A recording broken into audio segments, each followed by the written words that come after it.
range of issues of mutual interest and meetings with other senior administration officials, including USAID Administrator Samantha Power, Deputy Secretary of State Wendy Sherman, and Counselor to the Secretary of State Derek Chollet.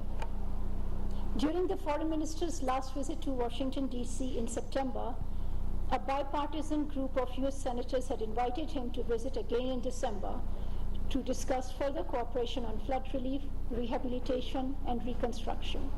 The Foreign Minister therefore had several important meetings at the U.S. Congress. These included a joint meeting with a bipartisan group of senators, including Republican Senator Lindsey Graham and Democratic Senators Bob Menendez, Jean Shaheen, and Tim Kaine.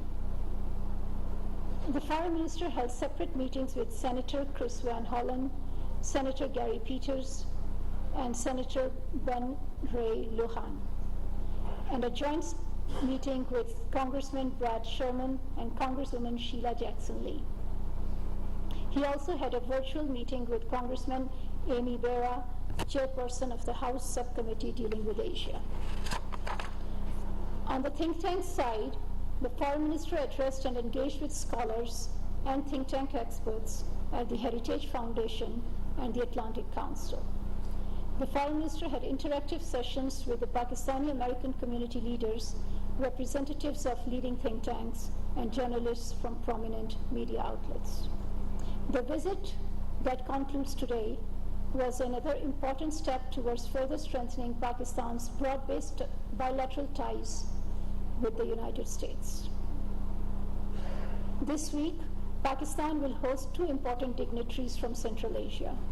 On 22nd to 23rd December 2022, His Excellency Sarek Shumangaren, Deputy Prime Minister for Trade and Integration of Kazakhstan, will lead a high-level delegation for Pakistan-Kazakhstan Intergovernmental Joint Commission, an important mechanism to promote mutually beneficial cooperation.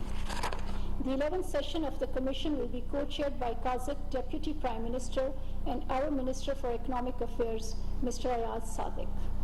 The meeting will focus on cooperation in trade and investment, agriculture, energy, transport and industry, science and technology, banking, higher education, and tourism.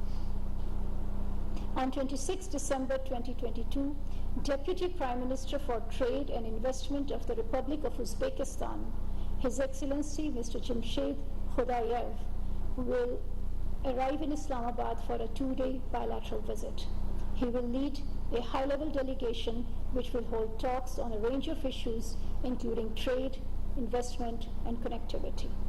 The visit is taking place in follow-up of the important understandings reached between the President of Uzbekistan and Prime Minister of Pakistan during their meetings held in September 2022 in Uzbekistan and in October 2022 in Kazakhstan. Yesterday, we released a statement expressing our disappointment on the suspension of university and higher education for female students in Afghanistan. Our position on this issue has been clear and consistent. We strongly believe that every man and woman has the inherent right to education under the injunctions of Islam. We strongly urge the Afghan authorities to revisit this decision. We cannot deprive the enterprising and innovative Afghan women the right to progress and to follow their dreams. They have full and equal rights to participate in all aspects of life. Last week, the Indian delegation once again criticized an international forum to project its agenda to target and malign Pakistan. For the last several years, India politicized the FATF process to prevent Pakistan's exit from the grey list and is following a similar agenda at the UN Security Council. For a country that has a grandiose vision about itself and its place in the world, India has been unable to act as a responsible member of the international community that can assume new privileges that it aspires. India masquerades itself as a victim of terrorism, yet it is itself a perpetrator of repression in Indian illegally occupied Jammu and Kashmir and a sponsor and financier of terrorist groups in South Asia, including Pakistan. We are concerned about the rise of extremist nationalism in India and its expansionist designs for the region. We still await condemnation from the Indian leadership on the recent call for violence and assassination by a BJP leader from Bhagpat. India also continues with its policy of coercion and intimidation of the people of the Indian illegally occupied Jammu and Kashmir. This week, it killed 3 Kashmiri youths in a fake encounters in Shopia district in IIOJK.